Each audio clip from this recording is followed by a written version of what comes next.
إن الحمد لله نحمده ونستعينه ونستغفره ونعوذ بالله من شرور أنفسنا ومن سيئات أعمالنا من يهده الله فلا مضل له ومن يضلل فلا هادي له وأشهد أن لا إله إلا الله وحده لا شريك له وأشهد أن محمدا عبده ورسوله أما بعد.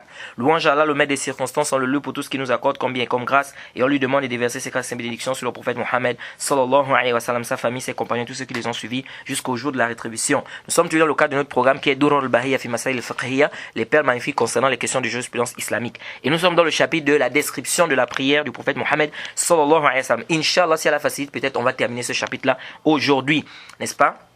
On va ici terminer, on va essayer de détailler un peu ce qui reste par rapport à quoi? Par rapport à la description de la prière. Mais avant de commencer, ici je voudrais rappeler que par rapport au tashahhud, on a dit qu'il faut, ce qui est juste, c'est qu'on doit dire assalamu alayka ayyuhan nabi. On n'a pas rappelé que, parce qu'il y a ceux qui ont dit qu'on ne doit pas dire, ils ont dit que les compagnons ont changé ça. Mais ce qui est juste, c'est qu'on doit dire ça. Pourquoi? Parce que il a été rapporté également de Omar bin Khattab dans le Muwatta de l'imam Malik, qu'il enseignait les gens le tashahhud après la mort du prophète sur le mimbar. Et il disait assalamu alayka ayyuhan nabi. Et aucun compagnon n'a dit non, mais il faut changer ça parce que le prophète est déjà mort. Aucun compagnon n'a dit ça. Et donc ça montre aisément que quoi? Que ce qui est juste, c'est quoi? C'est que on dit assalamu alayka ayyuhan nabi. Donc ça, c'est un argument que j'ai oublié de ramener au cours précédent. Bref. Donc je reviens ici pour dire ceci, que nous allons, Inch'Allah, terminer, n'est-ce pas, le chapitre de quoi? De la prière et voir un peu ce qui reste à faire. Et on va garder, parce que je disais qu'il y a une masala qu'on doit traiter à la fin, qui est un peu longue, mais on va détailler ça, Inch'Allah. C'est concernant le fait de bouger le doigt dans la prière, parce qu'on voit beaucoup de choses aussi. Beaucoup de gens, la manière, des gens bougent les doigts comme ils veulent dans la prière, d'autres ne bougent même pas, ils ne mettent pas, donc on ne comprend absolument rien. D'autres même c'est tous les doigts qu'ils veulent soulever, d'autres ils veulent bouger tous les trois doigts, on ne comprend absolument rien. Donc ça c'est un sujet qui est très important et je vais détailler ça parce qu'il y a trop de débats, ça fait trop de débats au pays, surtout au Gabon, trop de débats. Oh, on bouge le doigt, on ne bouge pas, oh, non on bouge, comme ça on bouge, oh, comment on doit bouger? Beaucoup de khilaf, on va essayer de détailler ça Inch'Allah. Donc on va d'abord terminer, on va clôturer, essayer de résumer un peu par rapport à l'imam Shawkani ici, ce qu'il dit. Il dit kayfiyat as-salat, la description de la prière, wala takun shar'iyya illa bin-niyya wa arkanuha kulluha mafruda. Il dit ici, la prière ne peut être valide que par l'intention. Et l'intention, la place de l'intention, c'est dans le cœur. C'est pas la peine de prononcer ça, c'est des bid'ah. Je prends l'intention, comme on voit dans certains pays arabes ou dans d'autres pays. Même au Gabon, on m'a dit qu'il y a un frère qui m'a dit qu'il voit, il y a un oustaz, il y a quelqu'un qui a enseigné ça dans une école aux enfants. Que quand vous faites la prière, vous dites, j'ai pris l'intention, j'ai pris l'intention de prier telle prière. Tout ça là, c'est des bid'ah. Lam tasbut wa la tasih an nabi sallallahu alayhi wa sallam. Donc l'intention, c'est dans le cœur. Ça n'a pas besoin de parler ou de prononcer cela. Il dit donc, la prière ne peut être valide sans intention. Donc tous les piliers, c'est obligatoire de faire ça. Tous les piliers de la prière. Il dit sauf l'assise du tashahhud al-awsat, du tashahhud du milieu. Ce qui est juste, c'est que le tashahhud du milieu, c'est une obligation. Contrairement à ce que l'imam Shawkani vient nous dire ici, que le tashahhud n'est pas une obligation. C'est une obligation, ce qui est juste. Parce que c'est venu dans le hadith de celui qui avait mal fait sa prière. Le prophète lui a dit, thumma tashahhad. Puis faire le tashahhud. L'imam Shawkani dit non, ça c'est spécifique à lui. Cette parole de l'imam Shawkani, elle est batil, elle est fausse. Pourquoi? Parce que ici, lorsque le prophète ordonne quelque chose à un compagnon, c'est pour tout le monde.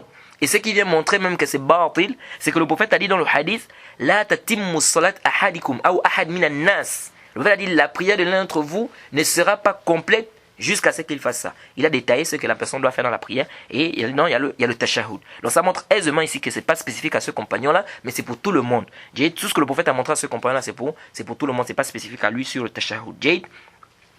Il dit ensuite, wal-istiraha. Jilsat al-istiraha, on a aussi parlé de ça. Le jilsat al-istiraha, on a dit que ce n'est pas une obligation, n'est-ce pas? Mais c'est une sunna.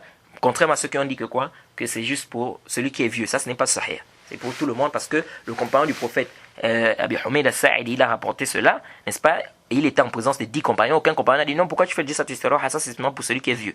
Et le prophète a enseigné ça à celui qui avait mal fait sa prière, à Malik ibn Huwayt dans Sahih Bukhari, et il lui a dit sallu kama ra'aytumuni usalli. Priez comme vous m'avez prié. Le prophète ne lui a pas dit non, sauf le jilsat al-istiraha, c'est-à-dire la posture qu'on fait lorsqu'on va s'élever, lorsqu'on est au raka qui est impair. Alors, ça c'est une sunna, comme c'est l'avis de l'imam Cheikh bin Baz et bien d'autres, Cheikh Al-Albani et beaucoup de savants. L'imam Shafi aussi de cet avis. Ensuite, il dit wala yajibu min azkariha illa at-takbir. Il n'est pas obligatoire, les azkar ne sont pas obligatoires dans la prière, sauf le takbir. Ça aussi, fihi nazar. Si l'imam Shawkani veut pas takbir, c'est-à-dire takbirat al-ihram, ça c'est fihi nazar. Mais s'il veut pas là tous les takbir, là ça peut passer. Parce que, on a dit quoi? Que les takbirat al-intiqal aussi c'est wajib, c'est une obligation. C'est obligatoire. Le premier takbir, c'est un pilier. Le takbir al-intiqal, c'est-à-dire le premier takbir quand tu rentres dans la prière, c'est un pilier. Les autres takbirs que tu fais pour aller au rukur, lorsque tu reviens du rukur, lorsque tu vas au sujoud, etc., tous ces autres takbirs sont obligatoires, c'est wajib. Parce que le prophète a ordonné ça à celui qui avait mal fait ça, sa prière. Et on a détaillé qu'il faut dire Allahu Akbar. On a aussi rappelé les bid'ah que les gens font dans le takbir. Et que ce n'est pas comme certains savants disent qu'on doit dire Allahul Kabir ou bien Al-Kabirullah. Non, on doit dire Allahu Akbar comme c'est venu dans la sunna du prophète Mohammed sallallahu alayhi wa sallam, comme il a montré à celui qui avait mal fait sa prière. Il dit Wal Fatiha fi kulli raka. Et la Fatiha aussi à chaque raka. Walau kana mu'tamman. Même s'il est derrière l'imam. On a détaillé aussi cette mas'ala là. Est-ce que c'est obligatoire de lire la Fatiha? On a dit ce qui est juste, c'est que la Fatiha c'est un pilier. Mais lorsque tu es derrière l'imam et qu'il lit à haute voix, dans les prières à haute voix, ici c'est pas obligatoire pour toi de lire la Fatiha. Mais c'est permis. Mais c'est pas obligatoire. On a détaillé ça déjà. Et aussi, il y a un problème par rapport à la Fatiha. Si tu viens maintenant, tu lis la Fatiha, tu n'as pas terminé de lire ta Fatiha. L'imam va au ruku', qu'est-ce que tu fais? Tu entends lire la Fatiha, tu n'as pas terminé. L'imam va au ruku', qu'est-ce que tu fais? Ce qui est juste ici, c'est quoi? Contrairement à l'imam Shafi'i, il dit quand tu dois terminer la Fatiha, ensuite tu suis l'imam. Même si l'imam va déjà dans un autre pilier. On dit non. Ce qui est juste l'avis de la majorité des savants, c'est quoi? C'est que ici, là, tu suis l'imam. Tu suis l'imam même si tu n'as pas terminé la Fatiha. Pourquoi? Parce que le prophète dit dans le Sahih, le hadith d'Abu Huraira, Inama ju'ila al-imamu liyutamma bih, iza kabbara fakabbiru, liyutamma bihi, pardon. Iza kabbara fakabbiru, wa iza raka'a farka'u, wa iza sajada fasjudu. Le prophète dit, ici, fait le raka, faites le raka. S'il fait le takbir, faites le takbir. S'il fait le raka, faites le raka. S'il fait le ruku', faites le ruku'. S'il fait le sujoud, faites le sujoud. Et il dit, wa iza salla qa'idan fasallu qu'udan ajma'in, dans une version ajma'un. Il va dire, s'il prie assis, priez assis. Et pourtant ici, on a la possibilité de prier debout. Mais le prophète nous dit, si l'imam prie assis, qu'il a une excuse. Parce qu'on a dit qu'être debout, c'est un pilier dans la prière obligatoire. Donc si l'imam, il a une excuse, il ne peut pas prier debout, il a mal au pied, ou bien il a un problème, il prie assis. Mais ici, le prophète nous a demandé de prier tous assis aussi. Est-ce que vous voyez? Et pourtant, on a la possibilité de prier debout. Donc ça prouve aisément ici que on a laissé un pilier pour suivre l'imam. Alors la Fatiha aussi, c'est un pilier. Donc si le prophète nous a permis de laisser un pilier pour suivre l'imam, c'est qu'on peut aussi laisser la Fatiha ici pour suivre l'imam. Donc ici, la Fatiha c'est un pilier, tu laisses, même si tu n'as pas terminé, tu suis l'imam qui est au ruku'. Wa tashahhud al-akhir. Non, le dernier tashahhud. Le dernier tashahhud, on a dit que le tashahhud c'est pas un pilier, c'est une obligation. Donc c'est obligé de faire le premier tashahhud, c'est obligé de faire le dernier tashahhud. Wa taslim. Le taslim, pourquoi c'est obligatoire? On a dit parce que le prophète a ordonné à celui qui avait mal fait sa prière, on n'a pas un dalil clair qui montre que c'est un pilier. Ou on dit par exemple que la prière est nulle, celui qui n'a pas fait ça. Jade. Ou taslim. Le taslim c'est un pilier parce qu'on a un dalil clair qui montre que si tu n'as pas fait le taslim, tu n'es pas encore sorti de ta prière. Jade. Donc pour sortir de la prière, il faut faire le taslim. Donc c'est un pilier. Jade. Et on a essayé de détailler le cours précédent, comment on doit faire le taslim. Il dit qu'en dehors de ça, tout ce qui vient en dehors de ça, c'est des sunan. Et on a détaillé que ça aussi, parce qu'on a dit qu'il y a d'autres obligations qui sont dans la prière. Le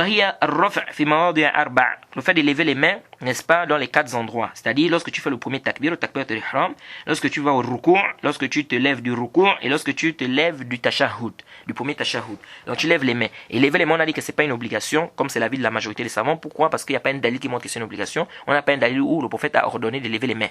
Mais on a plutôt l'acte du prophète. Et l'acte du prophète n'implique pas l'obligation. Et le prophète n'a pas ordonné ça à celui qui avait mal fait sa prière. Il ne lui a pas ordonné de lever les mains. Il lui a dit à la fin, si tu fais ce que je t'ai enseigné là, ta prière est complète. Donc la prière est complète s'il fait comme le prophète lui a demandé de faire ici. Il n'a pas cité quoi, le fait de lever les mains. Et contrairement aux Hanafiya qui disent qu'on ne lève pas les mains sauf au takbirat ihram, ça c'est pas sahih, c'est batil, parce que ça vient faire le mukhalafa des nusus. Les textes sont clairs là-dessus, selon le Bukhari et bien d'autres, où le prophète a levé les mains en dehors du takbirat ihram. Et vous voyez les gens qui suivent le mazhab des Hanafiya, ils font le ta'assub, le fanatisme, ils sont là, ils ne lèvent pas les mains, mais tu les vois dans la prière des janaza, ils lèvent quand même les mains. Or, dans la prière de janaza, normalement, c'est venu juste le premier takbir. Il y a un dalil clair qui est venu pour le premier takbir. Quant aux autres takbir, on n'a pas de dalil clair là-dessus. Venant du prophète Mohammed, sallallahu alayhi wa sallam. Ensuite, il dit, wabdom. Wabdom ici, c'est-à-dire le fait de mettre la main droite sur la main gauche. Ici, c'est comme si l'imam Shawkani penche vers le fait que ce n'est pas obligatoire.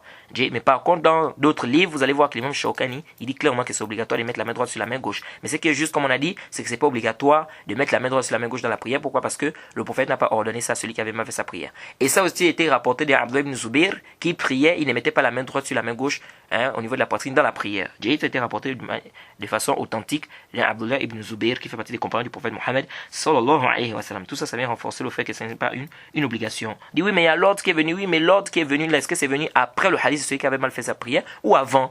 Non, c'est pas clair. Vous voyez? Donc ici, on ne peut pas s'appuyer sur ça et laisser le hadith de celui qui avait mal fait sa prière. Alors que le prophète lui a dit ici que si tu fais ça, ta prière est complète. Et il a dit au prophète, alimni, enseigne-moi la prière. Donc le prophète ne pouvait pas ici retarder quelque chose qui était wajib pour lui. Jade. Ensuite, il dit ici, wa ta'awuz l'isti'aza. Donc, a'udhu billahi sami'il alim minash shaytanir rajim. Et pardon, at-tawajjuh d'abord. Il dit, wa tawajjuh ba'da at-takbira. C'est-à-dire, le tawajjuh ici, c'est le dua al-istiftah. C'est-à-dire, l'invocation qu'on fait, l'invocation d'ouverture. Allahumma ba'id bayni wa bayna khatayai, kama ba'adta bayna al-mashriq wal maghrib. Allahumma ba'idni bayni wa bayna, Allahumma naqqini min khatayai bil ma' wal thalj wal barad. Ça, c'est le dua al-istiftah.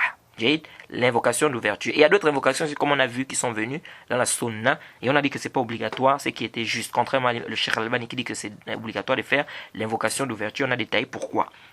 Ensuite, il dit, wa ta'min. Le ta'min aussi, on a détaillé que ce n'est pas une obligation, sauf pour celui qui est derrière l'imam. Lorsque l'imam dit amin, on doit dire amin. Et on doit dire amin lorsque l'imam a commencé à dire amin. On n'attend pas qu'il termine le ta'min comme dit le Cheikh Al-Albani. Parce qu'on a dit fa.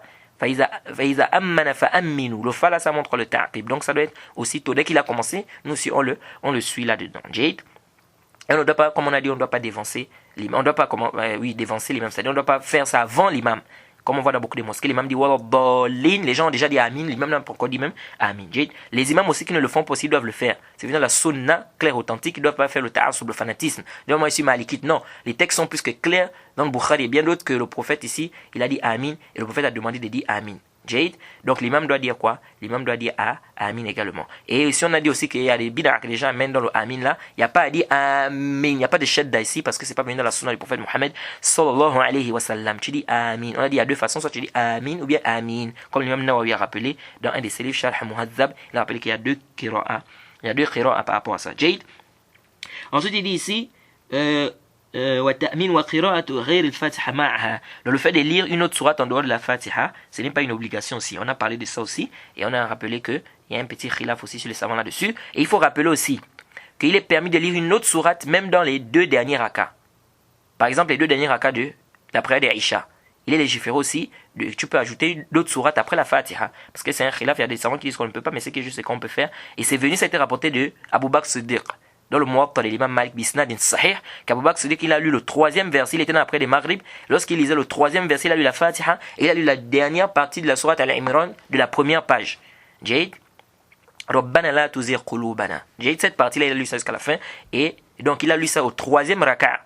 Donc ça montre aisément ici que on peut ajouter une autre sourate même en dehors des deux premiers raka', que ce soit la prière de Zuhr, que ce soit la prière de Asr, que ce soit la prière de Isha, ou bien la prière de Maghrib, ou la prière de Fajr, ou la prière de Maghrib. Jade. Parce que la prière de Fajr, c'est juste deux rakas. Jade. Donc ce n'est pas une obligation, c'est que juste même s'il y a un petit khilaf là-dessus, on a détaillé cela. Jade. Donc c'est pas obligatoire de lire une autre sourate après la Fatiha. Ensuite il dit wa tashahhud al-awsat wa azkar warida fi kulli rukn. Donc il dit le tashahhud al-awsat, on a déjà dit que ça c'est pas juste, que c'est pas obligatoire. Dire que le tashahhud n'est pas obligatoire, ça c'est pas sahih. C'est que juste que c'est obligatoire. Le prophète a ordonné ça à celui qui avait mal fait sa prière, il a ordonné, il a dit summa tashahhad. Il a dit que si tu fais ça, ta prière est complète. Donc si quelqu'un n'amène pas le tashahhud là, la prière n'est pas complète. Donc il faut amener quoi? Le tashahhud. Et on a détaillé déjà cela. Jade. Et il dit les azkar qu'on fait dans chaque rukn. Les azkar qu'on fait dans chaque rukn, on a dit que c'est pas obligatoire. Tout ce qu'on fait dans le ruku', les azkar qu'on fait dans le ruku' ou bien dans le sujoud, ce n'est pas obligatoire parce qu'il n'y a aucun dalil authentique là où le prophète vient ordonner de dire ça. Mais on a plutôt l'acte du prophète. Et l'acte du prophète n'implique pas l'obligation. Ça montre plutôt que c'est mustahab. C'est bien de le faire. C'est bien de faire des azkar là-bas, mais c'est pas obligatoire. Et le prophète n'a pas ordonné ça à celui qui avait mal fait sa prière. Sauf qu'on a dit, quand tu dis Sami'a Allahu liman hamida, ça c'est obligatoire. Parce que le prophète a ordonné à celui qui avait mal fait sa prière de dire Sami'a Allahu liman hamida. Et Rabbana wa lakal hamd, si tu pries ça, c'est pas obligatoire, mais c'est obligatoire si tu pries derrière l'imam. Pourquoi? Parce que le prophète a dit, si l'imam dit Sami'a Allahu liman hamida, dites Rabbana wa lakal hamd. Donc tu dois dire Rabbana wa lakal hamd, c'est une obligation. Ici, si tu pries derrière l'imam. Et on a détaillé cela. Ensuite, il dit walistikthar min ad-du'a bi khair ad-dunya wal akhirah wa bima warada wa bima lam yarid. Et il dit le fait de faire beaucoup des invocations concernant les choses du dunya et le akhirah, n'est-ce pas, de ce qui est venu dans la sunna et de ce qui n'est pas venu. C'est-à-dire, tu peux amener des invocations. Par exemple, dans le tashahhud, tu fais des invocations. Dans le sujoud, tu fais des invocations. Jade. Donc, tu peux demander la santé, tu peux demander l'argent, tu peux demander les biens du dunya. Jade. Et tu peux aussi demander quoi? Le akhirah. Jade. Contrairement à ceux qui ont dit non, il faut forcément amener des invocations qui sont venues dans le Coran. Ça, ce n'est pas sahih. Parce que le prophète a dit qu'il fasse des invocations, qu'il choisisse des invocations qu'il veut. Donc, qu'il veut ici. Donc on a dit qu'il veut. Donc on a précisé ici les invocations spécifiques que tu dois apporter. Donc voilà un peu ce qu'il faut retenir par rapport à la parole de l'imam Mohammed ibn Ali Ash-Shawkani. Alors on vient maintenant pour notre mas'ala du tashahhud. Lorsque tu es assis, n'est-ce pas?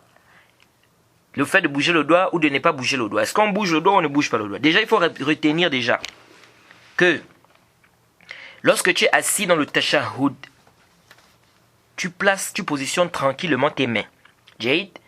Ensuite, on a dit, tu peux mettre la main gauche sur le genou gauche ou tu le mets sur la cuisse. Et la main droite aussi, elle est sur la cuisse. Ensuite, qu'est-ce qui se passe ici? On a dit, tu ne poses pas la main comme si tu tenais un fusil. Non. Tu laisses ta main tranquille. La paume, la paume est renfermée comme ça. L'autre aussi est renfermée. Ensuite, tu lèves un doigt. Qui est le quoi? L'index. Ce n'est pas l'auriculaire, ce n'est pas le majeur, ce n'est pas le pouce. Non. Tu lèves un seul doigt qui est quoi? Qui est l'index. On voit des gens, quand ils sont dans la prière, ils bougent presque tous les doigts. Tu as vu ça où, mon frère? De bouger tous les doigts là. D'autres, ils ne font rien du tout. Il est seulement là comme ça, les mains sont comme ça, il ne fait rien, il ne pointe pas le doigt. Ça déjà, ça fait mukhalafa de la sunna. Ça fait le mukhalafa. Les hadiths sont venus, plusieurs hadiths, près de 10 hadiths qui sont venus me prouver que le prophète, lorsqu'il faisait le tashahhud, il pointait son doigt. Il faisait signe du doigt. Donc venir, le fait de s'asseoir, même si on ne dit pas que c'est obligatoire, mais le fait de s'asseoir, de ne pas pointer ton doigt et penser que c'est même pas préférable de pointer le doigt, ça vient contredire la sunna. Ça vient contredire quoi? La sunna. Donc la sunna, c'est quoi? C'est que tu t'assois correctement quand tu es dans le tashahhud, tu pointes ton doigt. Et il y a deux façons. Il y a deux façons de quoi? Au niveau des doigts. Tu fermes complètement la paume.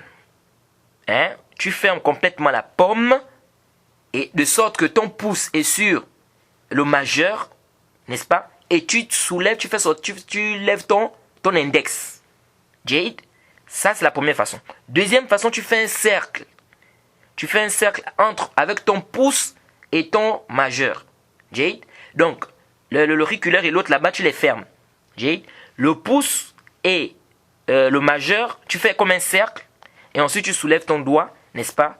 Tranquillement posé comme ça. Donc, ce qu'on voit les gens faire aujourd'hui, il y a des gens qui font aujourd'hui des choses qu'il n'y a même pas de as. Ça n'a aucun dalil, aucune personne. C'est-à-dire même pas, il n'y a aucun savant même qui a dit ça. C'est quoi? Vous allez voir des gens, ils soulèvent le pouce. Ils soulèvent plutôt l'index. Et puis ses mains sont posées sur la cuisse. Donc ils ne ferment pas les mains, les doigts. Les doigts sont là posés sur la cuisse, ils soulèvent seulement le pouce. Ça là, aucun savant ne dit ça. Et ce n'est venu d'aucun hadith. Aucun hadith. Ils soulèvent l'index, les autres doigts sont là posés. Non, c'est deux façons. Soit tu fermes tous les doigts et tu soulèves l'index, ou tu fermes tous les doigts, mais tu fais entre le pouce et le majeur, tu fais un cercle. Et ensuite tu fais sortir ton doigt, ton index, tu le pointes. Donc voilà ce qui est venu dans la sunna par rapport à cela. Donc le fait de ne pas bouger déjà, le fait déjà de ne pas pointer, n'est-ce pas, son doigt, ou de ne pas faire signe de son doigt, déjà c'est un problème. Parce que c'est venu dans des nusus clairs, le hadith d'Abdullah ibn Zubair, dans le Sahih Muslim et bien d'autres, il dit il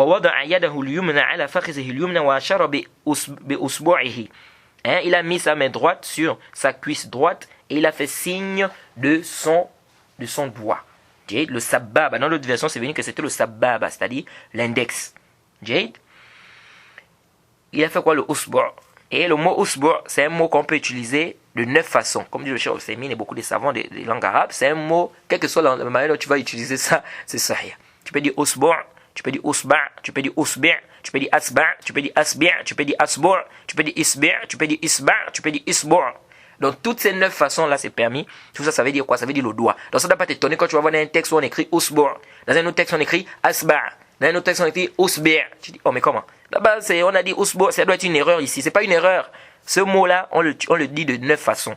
Le mot doigt, en arabe, on le dit de 9 façons. Donc comme je vous ai dit là, tu peux le dire de 9 façons. Usbu', usba', usbi', ou bien asba', asbi', asbu', ou bien isbi', isba', isbu'. Tout ça, c'est venu dans la sunna. Tout ça, c'est venu dans la langue arabe.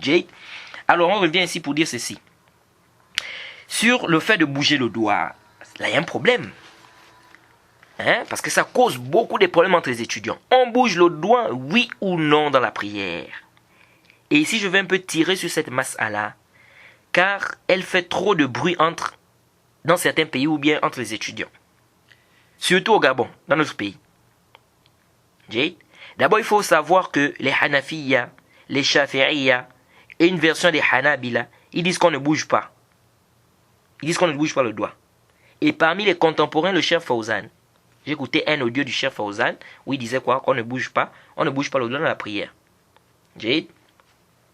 Et aussi le Cheikh Moukbil. Cheikh Moukbil aussi et beaucoup de ses étudiants, ils disent qu'on ne bouge pas le doigt dans la prière. Ils disent qu'on ne bouge pas le doigt dans la prière. Donc, tu fais signe du doigt sans bouger. Ou tu pointes le doigt sans le bouger. Et l'imam Malik et une version des Hanabila, ils disent non, ils disent on bouge le doigt. Et parmi les contemporains, nos trois grands savants, le Cheikh bin Baz, le Cheikh Al-Albani et le Cheikh bin Uthaymin, tous les trois disent qu'on bouge le doigt dans la prière. Mais sauf qu'ils divergent à quel moment on doit bouger le doigt. Le Cheikh bin Uthaymin, le Cheikh bin Baz, ils disent tu bouges le doigt juste à partir de l'invocation. Quand tu vas commencer à faire l'invocation, c'est là où tu bouges. Donc quand tu vas faire Tahiyatu lillahi wa salawat, ici tu ne fais pas encore. Mais quand tu vas commencer l'invocation, quand tu vas commencer à invoquer, oh Allah, prie sur le prophète, machin, là tu commences à bouger. Et là, c'est très important de comprendre ça, parce qu'il y a des gens qui s'embrouillent ici. Un frère qui disait une fois, il dit non, le Cheikh bin Baz il dit qu'on ne bouge pas le doigt. Non, le Cheikh bin Baz n'a pas dit qu'on ne bouge pas le doigt. Le Cheikh bin Baz il te dit qu'on bouge le doigt, mais à quel moment? Lorsque tu fais l'invocation. Pourquoi? Parce qu'ils ont pris la version qui a dit yuharrikuha yad'u biha. Ils ont dit, on a dit que yuharrikuha yad'u biha, c'est-à-dire que le rapporteur a dit le prophète bougeait son doigt et il invoquait avec. Il bougeait son doigt, il invoquait avec. Ils disent donc on bouge à partir de l'invocation. Quand il n'y a pas l'invocation, on ne bouge pas. Mais ça c'est pas sahih. C'est que juste, c'est comme dit le Cheikh Al-Albani, tu bouges ton doigt dès le début, depuis le début du tashahhud jusqu'à la fin du tashahhud.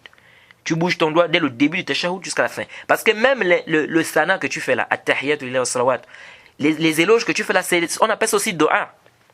On appelle ça aussi dua. Ce qui vient prouver ça, c'est quoi? C'est venu dans la sourate Anbiya, sourate 21, au verset 87. Allah subhanahu wa ta'ala dit فَنَادَى فِي الظُّلُمَاتِ أَنْ لَا إِلَهَ إِلَّا أَنْتَ سُبْحَانَكَ إِنِّي كُنْتُ مِنَ الظَّالِمِينَ فَنَادَى فِي الظُّلُمَاتِ أَنْ لَا إِلَهَ إِلَّا أَنْتَ سُبْحَانَكَ إِنِّي كُنْتُ مِنَ الظَّالِمِينَ. Yunus, qu'est-ce que Allah dit ici? Il dit, puis il fit dans les ténèbres l'appel que voici. Puis il fit dans les ténèbres l'appel que voici, c'est-à-dire fait l'invocation. Pas de divinité à part toi, pureté à toi, j'ai été vraiment du nombre des injustes. Donc Allah a appelé ça ici dua, fanada, c'est un dua. Donc ça montre aisément que même le fait de faire des éloges sur Allah ou bien le sana, ici ça rentre dans quoi? Dans le dua. Donc bouger le doigt, tu le bouges depuis le début. Quand tu commences ton tashahhud, at-tahiyyatu lillahi wa salawat, depuis le début là, tu commences à bouger quoi? Tu commences à bouger le doigt. Donc je disais tantôt que le Cheikh bin Uthaymin, le Cheikh Al-Albani et le Cheikh bin Baz, ils disent quoi? Ils disent qu'on bouge le doigt, mais sauf qu'ils ont divergé à quel moment? Cheikh Al-Albani dit tu bouges le doigt depuis le début, et Cheikh bin Baz et Cheikh bin Uthaymin ils disent quoi? Ils disent que tu bouges le doigt à partir de l'invocation. Donc ceux qui disent que le Cheikh bin Baz n'a pas dit qu'on bouge le doigt, ça c'est une erreur. Khata. Le Cheikh bin Baz n'a pas dit qu'on ne bouge pas le doigt. Il dit qu'on bouge le doigt, mais à quel moment? C'est lorsqu'on commence l'invocation. Alors donc voilà un peu les avis de tout un chacun. Alors ceux qui ont dit qu'on ne doit pas bouger le doigt, ils te disent quoi? Ils te disent que le hadith sur le fait de bouger le doigt, il n'y a qu'un seul rapporteur. Parce que le hadith, la chaîne de transmission, c'est quoi? C'est Zaïd ibn Qudama qui rapporte de Asim ibn Kulayb, an Abihi, de son papa qui est Kulayb, an Wa'il ibn Hujr, an Nabi sallallahu alayhi wa sallam. Ça, c'est la chaîne de transmission. Alors, ils disent que de Asim ibn Kulayb, à partir de Asim ibn Kulayb, c'est lui, le professeur de Zaïda. Ils disent, à partir de Asim ibn Kulayb, beaucoup de ces étudiants ont rapporté quoi? La prière du prophète. Ils ont rapporté le même hadith que Zaïda ibn Qudama. Ils disent, mais de tous ceux qui ont rapporté de Asim ibn Kulayb, il n'y a qu'une seule personne qui a dit de bouger le doigt, c'est Zaïda ibn Qudama. Je ne sais pas si vous suivez. Je dis bien Arju an tantabihu parce que la masse elle est très importante ici. Il dit ceci qu'à partir d'un niveau de la chaîne de transmission, c'est-à-dire à partir des Asim ibn Kulayb, plusieurs étudiants ont pris le hadith de lui. Parmi eux, Zaïd ibn Qudama. Ils disent tous les étudiants de As ibn Kulayb, aucun d'eux n'a dit que le prophète bougeait le doigt, sauf Zaïd ibn Qudama. Parmi lesquels Sufyan ibn Uyayna. Dans le Musnad l'imam Ahmed, dans le Nasa'i aussi, il a dit Fa'ashara wa ashara bis-sabbaba. Il a fait signe du doigt, il n'a pas dit bouger ici. Khalid ibn Abdullah al-Wasiti. Lui aussi, dans Bayhaqi, il a dit wa ashara bis-sabbaba. Il n'a pas dit ici que le prophète a bougé. Qais ibn Rabi' عند الطبراني. Il a aussi dit وأشار بالسبابة يدعو بها. Il a fait signe de son doigt, il invoquait. Il dit ici, il n'a pas toujours dit, il a bougé. Abu al-Ahwas, Salam ibn Salim, ibn Sulaim, pardon. عند الطبراني. Dans le Tabarani aussi, il a dit جعل يدعو هكذا. يعني بالسبابة يشير بها. Il dit, il a, n'est-ce pas, جعل يدعو بها هكذا. C'est-à-dire, il a commencé à, eh bien, il s'est mis à invoquer comme ça. C'est-à-dire avec son sababa. Il faisait signe du doigt. Sufyan al-Thawri aussi. عند عبد الرزاق في مصنف. Il a dit quoi? ثم أشار بسبابته. Puis il a fait signe, bien il a pointé son index. وشعبة عند أحمد. شعبة aussi dans le Musnad l'imam Ahmed et Tabarani. Il a dit وأشار بمسبحته. Et Abdullah ibn Idris dans le Ibn Majah. Et il a dit حلق إبهام الوسطى ورفع التي تليه يدعو بها في التشهد. Et il a fait le halq avec son pouce, n'est-ce pas, et quoi? Et le majeur. Et il a levé le doigt, il a invoqué avec. Et Zuhair ibn Muawiyah dans le Ahmed, le Musnad l'imam Ahmed, وقبض اثنتين وحلق حلقة. Il a fait le halq. ثم رأيته يقول هكذا رفع زهير أصبعه مسبحا. Il dit qu'il a fait un halq, il a fait un cercle avec, comme on a expliqué déjà. Ensuite, il a levé son doigt. Et Abdul Wahid ibn Ziyad aussi, il a dit Asharabi usbu'ihi as-sabbaba. Il a fait signe aussi, ou bien il a pointé son index. Et Bishr ibn Mufaddal aussi, Inda al-Nasa'i aussi, il a dit Washarabi as-sabbaba. Il a fait signe de quoi? De son sabbaba. Donc ils disent tout ce monde-là. Près de combien? Près de 9. D'autres disent même 10. Ils ont dit quoi? Ils ont tous rapporté du même professeur qu'il a fait signe du doigt. Il a fait signe du doigt. Ils n'ont pas dit il a bougé. Ils disent mais Zaïd est le seul qui est venu dire il a bougé. Donc là il y a un problème.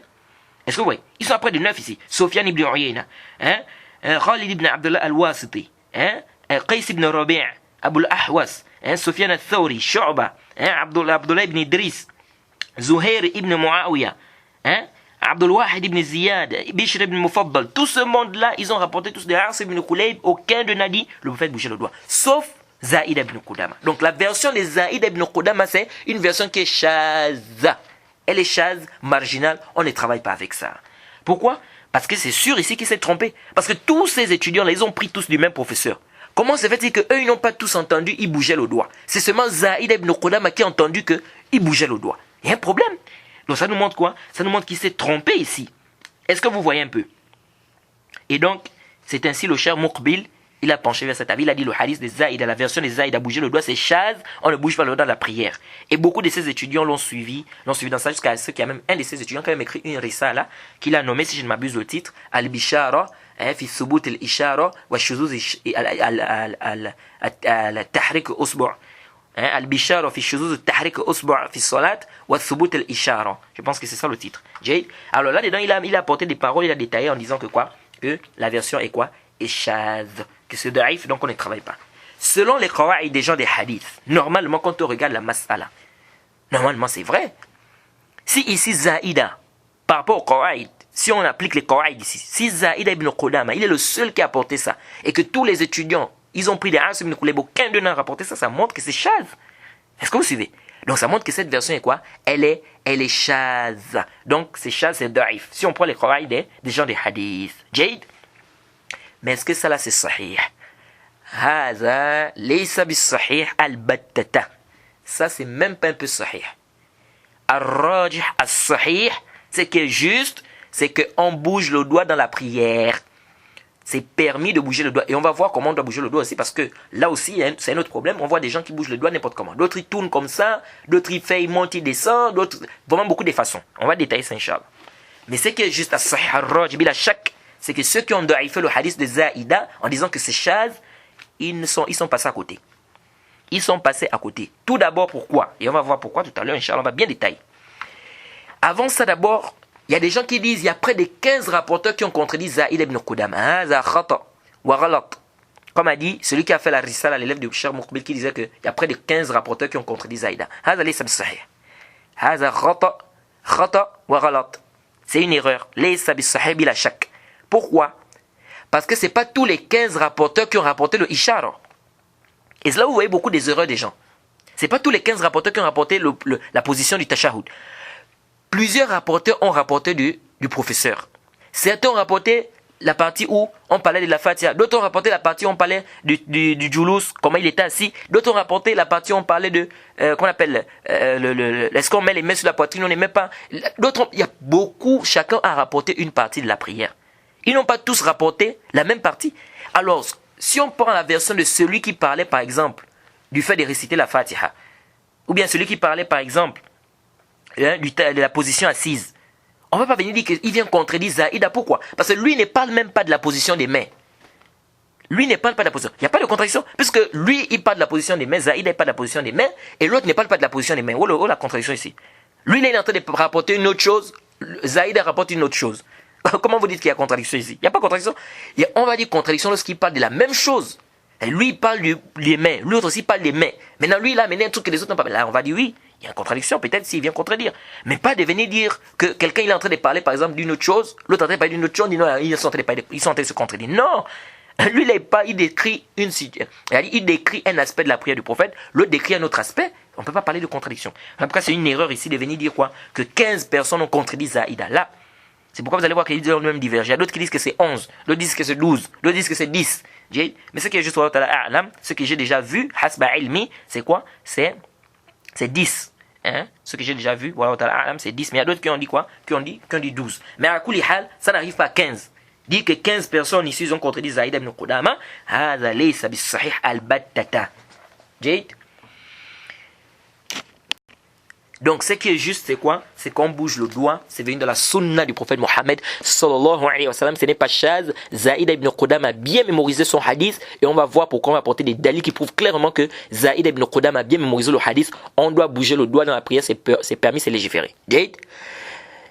Et aussi, je parle, pourquoi? Parce que cette mas'ala aussi, beaucoup de gens suivent la passion parfois. Beaucoup de gens, tu vois, ils débattent sur la question. Ils ne connaissent même pas c'est quoi le hadith Chaz. Quelle est la définition du hadith Shaz? Les tafsirats, il ne maîtrise rien, mais il est là seulement pour dire Shaz. Vous voyez? Et d'autres, un frère qui m'avait dit une fois, il dit non, il dit le hadith n'est pas authentique parce que même ceux qui disent de bouger, ils ne savent pas en fait, ils ont divergé sur la manière de bouger.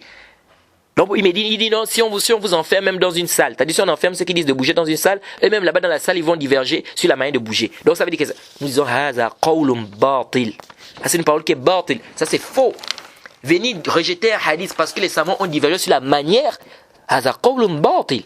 Pourquoi? Je lui ai dit par exemple, j'ai dit mon frère, par exemple le masah sur le khouf, le fait de masser sur les pantoufles par exemple, essuyer les pantoufles. Ici les savants sont d'accord que c'est permis de le faire. Hein? Mais ils divergent sur la manière. Jumlatan, les savants sont d'accord, Jumlatan, de manière générale. Et ils divergent sur la manière de faire le masah. Est-ce que ici, on peut venir dire comme ils divergent sur la manière? Parce que est-ce que quand on dit ici de faire l'essuyer, ça veut dire quoi l'essuyer? Ça veut dire que je dois essuyer, c'est-à-dire tout du début jusqu'à la, c'est-à-dire je commence au niveau du bout des doigts, je monte jusqu'à machin, ou comment, etc. D'autres disent même que tu peux essuyer en bas, comme l'imam Malik, que tu peux essuyer en haut et en bas. Bref, beaucoup de tafsirs, on a détaillé cette masala dans le chapitre de la purification. Mais moi, ce que je voulais en venir ici, c'est quoi? Je lui ai dit, mon frère, est-ce que ici, comme les savants divergent sur la manière de faire le massage, la manière de faire l'essuyage, on va maintenant venir dire que c'est pas permis de faire d'essuyer. Mais dit non, ici, c'est pas pareil. Ici, les savants sont d'accord, mais bouger le doigt, les savants ne sont pas d'accord. Je dis, mais oui, c'est juste comme ça. Toi, tu n'as pas compris. Toi, tu t'argumentes du fait qu'ils divergent sur la manière pour dire qu'on ne doit pas bouger. Alors, moi, je t'apporte un sujet où les savants n'ont pas divergé. Hein? Sur le fait que c'est permis, mais ils ont divergé sur la manière. Ils sont d'accord sur l'acte. Que l'acte est authentique, pour te prouver que le fait ou que la divergence sur la manière ne montre pas que l'acte n'est pas authentique. Est-ce que vous voyez? Donc, si les savants divergent sur la manière, cela voudrait dire qu'on va maintenant rendre l'acte batil parce qu'on va dire qu'ils ont divergé sur la manière. Non. Donc, ne viens pas rendre un acte invalide parce que les savants divergent sur la manière. Sinon, tu vas rendre invalide beaucoup de choses. Et donc, personne ne t'a précédé. En plus, qui t'a précédé dans ça? Qui t'a procédé dans ça parmi les salafs, de dire que comme les savants divergent sur la manière, donc bouger le doigt, on ne doit pas bouger, parce qu'ils ont divergé sur la manière. Non. Et parmi les grandes preuves dans ça, c'est quoi? On vient de voir la description de la prière du prophète, non? Les savants divergent sur la manière, dans plusieurs aspects, depuis le takbir jusqu'au taslim. Si on commence par le takbir jusqu'au taslim, les savants divergent sur la manière dans plusieurs aspects. Comment on doit faire le taslim, comment on doit faire le takbir, comment on doit lever les mains, on a parlé de tout ça. Les thèmes qu'on doit utiliser, on met les mains sur la poitrine ou pas, la lecture de la Fatiha. Donc, beaucoup de sujets au niveau du sujoud, on descend avec quoi? Avec les mains. Comment on va, la manière de descendre? On descend avec les mains, on descend avec les genoux, l'assise dans le tashahhud. Du début jusqu'à la fin, les savants divergent, par exemple, sur certains aspects dans la manière. Mais malgré leur divergence sur certains aspects, ou sur certaines manières de faire dans la prière, un musulman peut venir aujourd'hui, il va dire, bon, comme les savants ont divergé sur la manière de faire la prière dans certains aspects ou la manière de faire certains actes dans la prière, donc par ici, ça veut dire qu'on ne fait pas ça. Non, on va lui dire comment faut, mais qui t'a posé ça, c'est bâtil ça. Aucun musulman ne peut venir dire ça. Donc ici, c'est clair que cette parole-là qui dit que, comme les savants ont divergé sur la manière de bouger, donc bon, on ne bouge pas, ça c'est bâtil, c'est même pas accepté. Et on verra, Inch'Allah, comment est-ce qu'on doit bouger le doigt selon la sunna authentique. Parce que, comme je disais aujourd'hui, on voit beaucoup de choses bizarres concernant cette façon de bouger. Mais avant ça, j'aimerais d'abord commencer par une introduction. On a dit bouger, c'est la sunna sans doute. Bouger le doigt dans la prière, c'est une sunna sans doute. Bila shak, ne doutez même pas là-dessus. Le dalil, le hadith de Wa'il ibn Hujr. Parce que c'est le hadith. Je vais d'abord vous citer le hadith de Wa'il ibn Hujr, n'est-ce pas, où il a dit que le prophète a bougé le doigt. Ce hadith, c'est le hadith de Wa'il ibn Hujr. Et Wa'il ibn Hujr, il dit clairement qu'il observait attentivement la prière du prophète Mohammed. C'est pourquoi vous allez voir que dans le hadith de Wa'il ibn Hujr, il y a beaucoup de détails qui ne sont pas cités dans d'autres hadiths. Beaucoup de détails qui ne sont pas cités dans d'autres hadiths. Il dit ceci, ثم قعد وافترش رجله اليسرى ووضع كفه اليسرى على فخذه وركبته اليسرى. Il dit c'est assis, il a fait l'iftirosh, il a mis sa paume ou sa main droite et gauche sur la cuisse et son genou gauche. وجعل حد مرفقه الأيمن على فخذه اليمنى. Il a mis le bout du mirfaq, c'est-à-dire du coude, au niveau de quoi? De sa cuisse, de sa cuisse droite. ثم قبض سنتين min asabi'ihi wa halqa halqatan. Puis il a fait un halq, comme on a dit, il a pris le pouce avec le majeur, il les a collés comme ça, donc il a fait comme un cercle. Thumma rafa'a usbu'ahu, puis il a levé son doigt. Fara'aytuhu yuharrikuha yad'u biha. Il dit, je l'ai vu, il bougeait son doigt et il invoquait avec. Le hadith c'est clair. Il bougeait son doigt et il invoquait avec. Jade. Alors, ils ont dit, le hadith, voilà le hadith, ça c'est le hadith. Donc, certains ont dit le hadith est authentique, mais, et là aussi c'est encore une autre erreur que beaucoup de gens font. Beaucoup de gens ils viennent dire, non, le hadith de Wa'il là c'est da'if. Oh, qui t'a dit que le hadith c'est da'if? Les savants n'ont pas dit que le hadith c'est da'if. Ils ont dit c'est la partie qui dit bouger le doigt qui est da'if, qui est shaz. Maintenant toi tu viens rendre tout le hadith da'if. Tu as vu ça où? Ouais, comment les gens, déjà des gens ne comprennent rien des masaïl, ils sont comme ça, ils sont embrouillés. Les savants ont dit c'est la partie qui dit bouger qui est shaz, qui est da'if. Tout le hadith n'est pas da'if. Toi tu viens maintenant tu dis le hadith c'est da'if. Mais aïna la kahad. Et tu vas voir la personne qui vient parler vers toi là, il ne connaît même rien du ilm le hadith. Subhanallah. Jade. Et puis il y a un autre problème aussi. Ceux qui sont venus dire que Zaïd ibn Qudama est le seul qui a rapporté ça, donc c'est Chaz. Mais nous disons que mais Zaïd ibn, où est-ce que tu mets? On va leur poser la question. Tu mets tes mains où dans la prière quand tu fais le takbir? Vous allez voir déjà ils mettent les mains où? Il met au niveau du poignet et quoi? Et de l'avant-bras. Mais Zaïd ibn Qudama est le seul qui a rapporté cette manière de mettre les mains. Il est le seul de tous ceux qui ont rapporté le hadith. Aucun d'eux n'a rapporté ça. Pourquoi tu prends la joue de Zaïda? Pourquoi tu ne dis pas aussi ici, non, Zaïda, comme il est le seul qui a, mais les autres n'ont pas, mais non, c'est Chaz. Pourquoi tu ne dis pas ça? Jade? Donc ça montre ici aisément que quoi? Vous allez voir beaucoup de gens quoi? Ils font quoi? Des erreurs dans ce domaine-là. Jade? Et aussi, je tiens aussi à rappeler qu'on ne connaît aucun savant parmi les anciens savants qui a dit que la partie qui dit bouger le doigt c'est Chaz, c'est Daif. Aucun savant, je dis bien parmi les anciens. Aucun. Ce sont les savants contemporains comme le Cheikh Moukbil qui sont venus qui ont dit que c'est Chaz. Mais les anciens savants ne connaissent aucun. Donc il n'y a aucun savant qui vous a précédé dans ça, parmi les anciens, aucun. Il y a d'autres qui viennent qui disent non, Ibn Khuzayma a dit que le hadith est shaz. Hadha khata'un wa ghalat. Ça c'est une erreur, c'est faux. C'est pas sahih ça. Ibn Khuzayma, son livre encore là, c'est son sahih. Sahih Ibn Khuzayma, c'est là, c'est entre nos mains. Et la partie de la prière est même là. Nulle part, Ibn Khuzayma dit le hadith est shaz. Ibn Khuzayma il dit tafarrada biha zaida. Il dit Zaïd est le seul qui a rapporté ça. Mais il n'a pas dit que c'est shaz. Il faut faire attention. Le tafarrud, ce n'est pas tout tafarrud qui prouve que c'est shaz. C'est pas parce c'est pas le fait qu'un rapporté est le seul qui a rapporté une chose que ça veut dire nécessairement que c'est shaz, que le hadith est marginal. Non. Et si vous lisez bien le Sahih Ibn Khuzayma, vous allez voir que il y a beaucoup d'endroits où il y a des rapporteurs qui amènent des choses, ils sont les seuls à apporter ça, mais Ibn Khuzayma travaille avec. Donc venez dire que Ibn Khuzayma a dit que c'est shaz, ça c'est pas sahih. Ibn Khuzayma a dit tafarrada. Tafarrud, ça ne veut pas dire que c'est shaz. Il a dit Zaïd est le seul qui a amené ça. Donc le fait qu'ils disent que Zaïd est le seul qui a apporté cette partie-là, cela ne voudrait pas dire ici que le hadith c'est quoi? Il est shaz.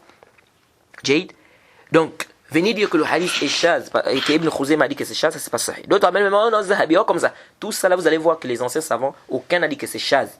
Et l'imam Nasa'i qui fait partie des savants des Ilal, grand savant des Ilal, il a pris dans ses sunan, il a même mis le chapitre sur ça. Il a même mis un titre sur le chapitre. Il a mis un titre concernant le fait de bouger le doigt. Et il a mené encore le hadith même de Abdullah ibn Zubayr, ou bien le hadith qui dit que le prophète a fait signe. Il n'a pas dit que le hadith est shaz. Et pourtant, c'est connu que l'imam Nasa'i fait partie des grands savants des Ilal. Donc, il n'y a aucun savant. Au contraire, les savants ont même mis des abouab, ils ont même titré, ou bien ils ont mis des titres dans leurs livres concernant le fait de bouger le doigt. Jade. Donc, on ne connaît aucun savant qui a dit que cette partie-là est quoi? Est shaz parmi les anciens, parmi les anciens savants. Jade. Donc, venir dire que le hadith de Wa'il ibn Hujr, c'est un hadith qui est da'if, comme ça, de manière mutlaq, nous disons que non, ça c'est khata. Le hadith n'est pas faible. Les savants n'ont pas dit que le hadith est faible, ils ont da'ifé juste la partie qui dit de bouger, que quand le prophète bougeait quoi? Le doigt. C'est pourquoi je ne comprends pas parfois ces étudiants. Je me demande, est-ce que c'est la passion qui pousse les gens à être comme ça, ou c'est quoi? Je ne sais pas. Jade, ou c'est l'ignorance? Alors, donc je disais que le hadith de Wa'il ibn Hujr, c'est pas un hadith qui est shaz. Donc, venez dire que le hadith est shaz, ça c'est une erreur. Jade. Parce que comme je dis, c'est que les savants disent c'est quoi? C'est juste, c'est que c'est la partie qui dit que bouger le doigt, c'est la partie là qui est shaz. Mais quand on fait de dire que tout le hadith de Wa'il ibn Hujr c'est shaz, ça c'est pas sahih. Jade. Donc, ce qui est juste, le hadith il est clair ici. Il dit فَرَأَيْتُهُ يُحَرِّكُهَا يَدْعُو بِهَا. Je l'ai vu, il bougeait son doigt et il invoquait avec. Il bougeait, donc le hadith est clair. Jade. Et ce hadith n'est pas shaz, ou bien cette partie n'est pas shaz, comme on entend beaucoup de gens parler. Jade. Et on va bien détailler cela, Inch'Allah, dans le cours prochain. Parce que je pense que le temps qui nous est imparti est déjà éphémère. Et la masse, elle est un peu longue parce qu'il y a beaucoup de choses qu'on va parler ici. Parce que je vais détailler ici. D'abord, c'est quoi le shaz, le hadith shaz? Et c'est un peu de ramener quelques règles par rapport au hadith shaz, parce que beaucoup de gens ne comprennent pas, comme je vous l'avais promis. Je vous avais dit que vers la fin du cours, on va un peu parler du hadith shaz, parce que vous avez certainement dans tous nos cours, vous avez beaucoup entendu shaz, shaz, shaz, shaz. Mais vous n'avez pas peut-être bien compris c'est quoi en fait, qu'est-ce que veut dire par shaz. Mais vous allez comprendre, Inch'Allah, si Allah facilite, le cours prochain. Donc on va revenir sur ça. On va d'abord faire une petite introduction par rapport au hadith shaz. Et ensuite, on va ramener des preuves claires qui montre clairement que Zaïd ibn Qudama ici, il a bien mémorisé son hadith et qu'il est permis, c'est légiféré de bouger le doigt dans la prière. Et on va aussi détailler comment est-ce qu'on doit bouger le doigt dans la prière. Et que ceux qui ont dit que le hadith est shaz, c'est une parole qui est marjouh, c'est pas une parole qui est juste, hein, c'est pas une parole qui est quoi? Qui est sahih. Donc on va détailler ça Inch'Allah le cours prochain. Et vraiment, le cours prochain, je demande votre attention parce que le cours prochain, on va aller un peu en profondeur. Et je vais faire un tafsil, c'est-à-dire je vais faire un détail sur la mas'ala que peut-être vous n'allez pas trouver. Hein. Beaucoup de gens vont faire un détail sur cette mas'ala de cette manière. Donc, Inch'Allah, on va se retrouver pour le cours prochain où on va détailler cette mas'ala de bouger le doigt. Est-ce qu'on doit bouger ou bien est-ce qu'on ne doit pas bouger? Et je pense que ce sera notre dernier cours concernant la prière, Inch'Allah. Je pense que ce sera le dernier cours. Donc, on s'arrête par ici. On demande qu'Allah nous aide, qu'Allah nous facilite. Et j'insiste que la prière du prophète Mohammed sallallahu alayhi wa sallam, on doit essayer de faire ça comme le prophète a fait. On ne doit pas mener des bid'a, des innovations, des choses que parce qu'on pense non. Parce qu'aujourd'hui, on voit beaucoup de choses. Comme je vous ai dit, par exemple, concernant le tashahhud, on voit des choses bizarres. Tu vois des gens qui bougent bizarrement, ils tournent, d'autres ils font descendre, ils montent, d'autres là-bas ils ne lèvent même pas le doigt, ils ne font rien, d'autres ils bougent toute la main, c'est tous les doigts, les 4 doigts, d'autres même on ne comprend absolument rien du tout. Jade. Donc, on doit faire très attention et on doit revenir vers la sunna du prophète Mohammed sallallahu alayhi wa sallam. Donc je pense que vous avez un peu compris un peu de manière globale un peu le sujet ici, de quoi il est question par rapport au fait de bouger le doigt. Parce qu'il y a beaucoup même, ils font de la prière, ils ne savent même pas. D'autres ils bougent pour bouger en fait, ils ne savent pas. D'autres ils ne bougent pas aussi parce qu'ils suivent seulement comme ça, parce qu'ils voient que les gens ne bougent pas. Donc, en fait il y a des gens ils font des trucs qu'ils ne savent même pas pourquoi ils font. Donc c'est important d'apprendre également notre religion, de savoir les actes que tu poses, pourquoi tu les fais. C'est important de comprendre cela. Jade. Donc on demande qu'Allah nous facilite. On va se retrouver pour le cours prochain où on va détailler cette mas'ala du fait de bouger le doigt. Est-ce qu'on doit bouger le doigt? Est-ce qu'on ne doit pas bouger le doigt? Dans la prière, on va apporter des arguments de cela et de cela. Et je pense que de manière globale, vous avez compris pourquoi ceux qui ont dit qu'on ne bouge pas le doigt, on dit cela. Je dis parce que le hadith, il est rapporté de Asim ibn Kulayb, an abihi, an Wa'il ibn Hujr. Jade. Et de Asim ibn Kulayb, beaucoup des étudiants, il avait plusieurs étudiants ont rapporté de lui ce hadith. Parmi eux, n'est-ce pas, on a dit Shu'ba, Sufyan al-Thawri, Sufyan ibn Uyayna et bien d'autres, ils ont rapporté ce hadith de lui et ils n'ont pas amené quoi? Ils n'ont pas amené cette partie qui dit quoi? De bouger le doigt. Et que Zaïd ibn Qudama, il est le seul qui est venu qui a dit quoi? Qui a dit qu'on doit bouger le doigt. Ils disent non, c'est pas possible. Que tous ces rapporteurs, après des 10 rapporteurs, ou 11 ou 12 selon certains, ils ont entendu du professeur, il faisait signe du doigt. Ils n'ont pas dit il bougeait. Maintenant, Zaïd est le seul, il vient, il dit quoi? Qu'il bougeait. Donc là, il y a un problème. Donc ça veut dire que c'est chaz. Jade. Donc voilà un peu les arguments de ceux qui ont dit que le hadith est chaz. Mais comme je vous ai dit, c'est que juste, c'est que ce hadith n'est pas chaz. Et il y a des dalils qui prouvent clairement que le hadith n'est pas chaz. Et on va détailler cela, Inch'Allah, au cours prochain. On demande qu'Allah nous facilite, qu'il nous guide, qu'il nous fasse comprendre sa religion. Wa subhanaka Allahumma bihamdik. Ashhadu an la ilaha illa anta astaghfiruka wa atubu ilayk. Assalamu alaikum wa rahmatullahi wa barakatuh.